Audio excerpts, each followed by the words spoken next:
اہل توحید کی جو سب سے بڑی فضیلت ہے، اس فضیلت کو میں آپ سے بیان کر رہا ہوں۔ حدیث کے راوی ہیں حسین بن عبد الرحمن، یہ بیان کرتے ہیں کہ میں ایک دن بیٹھا ہوا تھا سعید بن جبیر کے پاس بیٹھا ہوا تھا، تو وہ پوچھتے ہیں آج کے دن ستارہ ٹوٹا، آج کی رات میں ستارہ ٹوٹا تھا، وہ کس نے دیکھا؟ آسمان سے ستارہ کیوں ٹوٹتا ہے؟ آسمان سے ستارہ ٹوٹتا ہے، شیطان کو مارا جاتا ہے۔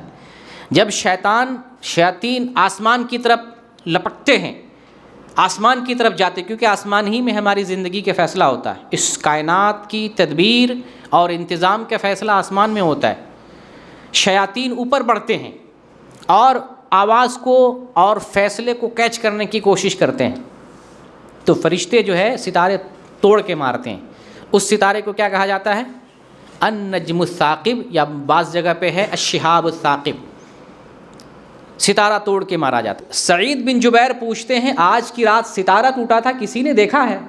تو یہ کہتے ہیں ہاں میں نے دیکھا ہے، میں نے اس لیے دیکھا کہ میں نماز میں شریک نہیں تھا، رات کی نماز میں شریک نہیں تھا، مجھے کسی چیز نے ڈنک مار لیا تھا، زہریلے جانور نے کاٹ لیا تھا، میں تکلیف میں تھا، اس لیے میں نماز میں نہیں تھا، میں ستارہ ٹوٹتے ہوئے دیکھا ہوں۔ پوچھتے ہیں جب تجھے ڈنک مار لیا کسی چیز نے، تم نے کیا کیا؟ سعید بن جبیر پوچھتے ہیں تم نے کیا کیا؟ پوری گفتگو پر نظر رکھیں، سمجھنے کی کوشش کریں۔ وہ کہتے ہیں کہ میں نے رقیہ کروایا، دم کروایا۔ پھر آگے سے سوال ہوتا تم نے دم کیوں کروایا؟ وہ کہتے ہیں میں نے شعبی سے ایک حدیث سنی تھی۔ پھر اتنا ہی پہ بس نہیں کہ شعبی سے حدیث سنی تھی، مزید سوال کرتے بتاؤ وہ حدیث کیا ہے، کیا حدیث سنی شعبی نے، تم سے کیا بیان کیا؟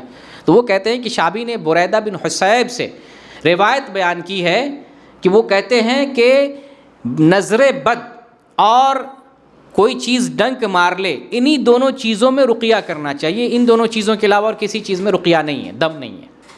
تو یہ حدیث، یہ بات میں نے سنی تھی، اس لیے میں نے رقیہ کروایا۔ تو وہ کہتے ہیں کہ ٹھیک ہے جو بات تو نے سنی اس پر عمل کیا، اچھا ہی کیا، لیکن میں نے ایک دوسری بات سنی ابن عباس رضی اللہ عنہما کے حوالے سے۔ رسول اللہ صلی اللہ علیہ وسلم بیان فرماتے ہیں کہ مجھ پر امتیں پیش کی گئیں، مجھ پر بہت ساری امتیں پیش کی گئیں۔ میں نے دیکھا کسی نبی کے ساتھ بڑی جماعت ہے، کسی نبی کے ساتھ دیکھا صرف ایک دو آدمی ہیں، اور میں نے کسی نبی کو دیکھا کوئی آدمی نہیں۔ اب بتائیے تعداد پہ جو لوگ فخر کر رہے ہیں کہ میری تعداد اتنی ہے میں حق پر ہوں، تقلید کرنے والے اگر پوری دنیا میں بھر جائیں تو حق پر ہونے کی دلیل نہیں ہے۔ حق پر ہونے کی دلیل یہ ہے کہ اللہ تعالیٰ نے جو نازل کیا ہے آپ اس پر عمل کریں، یہ حق پر ہونے کی دلیل۔ تو نبی کریم صلی اللہ علیہ وسلم فرماتے ہیں کہ مجھ پر امتیں پیش کی گئی، میں نے دیکھا کسی نبی کے ساتھ ایک بڑی جماعت ہے، کسی نبی کے ساتھ ایک دو آدمی، کسی نبی کے ساتھ کوئی بھی نہیں۔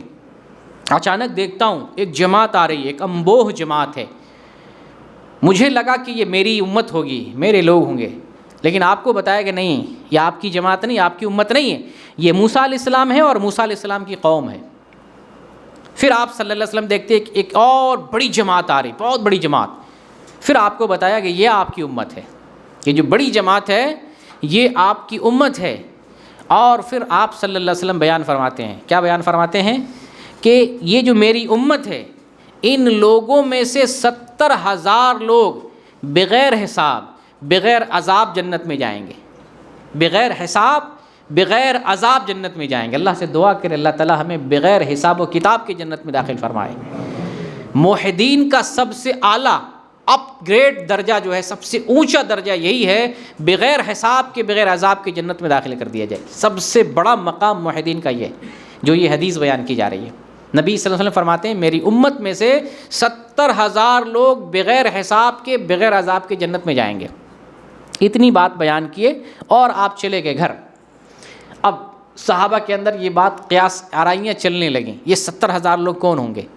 بعض صحابہ کہنے لگے 70,000 وہ لوگ ہوں گے جن کو رسول اللہ صلی اللہ علیہ وسلم کی ملاقات کا شرف حاصل ہوا ہے، یہ وہ لوگ ہو سکتے ہیں۔ بعض صحابہ نے سوچا کہ یہ 70,000 وہ لوگ ہوں گے جو اسلام میں پیدا ہوئے اور انہوں نے اللہ کے ساتھ کسی کو شریک نہیں کیا، ذرہ برابر بھی شریک نہیں کیا، یہ لوگ ہو سکتے ہیں۔ اس طرح کی باتیں چل رہی تھی، صحابہ کرام اٹکل لگا رہے تھے، قیاس آرائی کر رہے تھے۔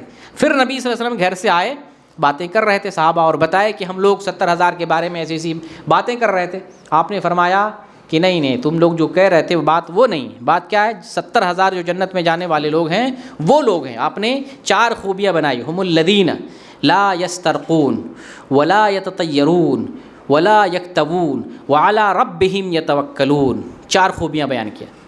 ہم الذین لا یسترقون، یہ وہ لوگ ہوں گے جو رقیہ نہیں کرواتے ہیں، کرنے کی بات نہیں ہے، کروانے کی بات، رقیہ نہیں کرواتے۔ بعض روایتوں میں کرنے کا بھی ذکر آیا ہے، لیکن اصل یہ ہے کہ رقیہ کرواتے نہیں ہیں۔ رقیہ کرنا جائز ہے، رقیہ کرنا جائز ہے، کروانا بھی شدید ضرورت ہو تو جائز ہے، بچتے ہیں تو یہ افضل ہے، بچتے ہیں تو یہ افضل ہے۔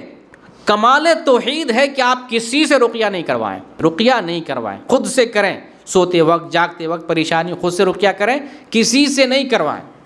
اگر شدید مجبوری آ جائے تو کوئی صالح متقی آدمی ہو اس سے کروا لیں، حرج نہیں ہے، لیکن پیشہ ور فیس لے کے، پیسہ لے کے، ڈیمانڈ کر کے، اور اس نے کاروبار بنا رکھا ہو، ایسے آدمی کے پاس تو ہرگز نہیں جائے۔ تو آپ نے کیا فرمایا؟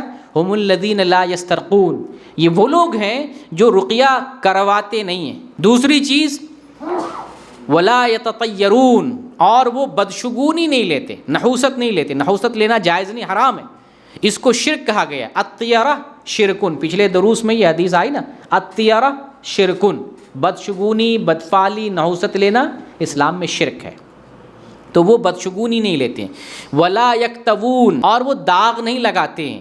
علاج کا ایک طریقہ ہے داغ لگانا، یعنی آگ سے جسم کو داغ کر علاج کیا جاتا ہے۔ تو 70,000 جنت میں جو جائیں گے بغیر حساب کے، بغیر عذاب کے، وہ لوگ ہیں جو داغ نہیں لگواتے ہیں۔ بعض حدیثوں سے، بخاری اور مسلم کی حدیثوں سے پتہ چلتا ہے، نبی صلی اللہ علیہ وسلم نے بیان فرمایا 3 چیزوں میں شفا ہے۔ ان 3 چیزوں میں سے ایک یہ بھی بیان کیا آپ نے کہ آگ سے داغ لگا کر علاج کرنا، اس میں شفا ہے، یعنی آگ سے داغ لگا کر علاج کرنا جائز ہے۔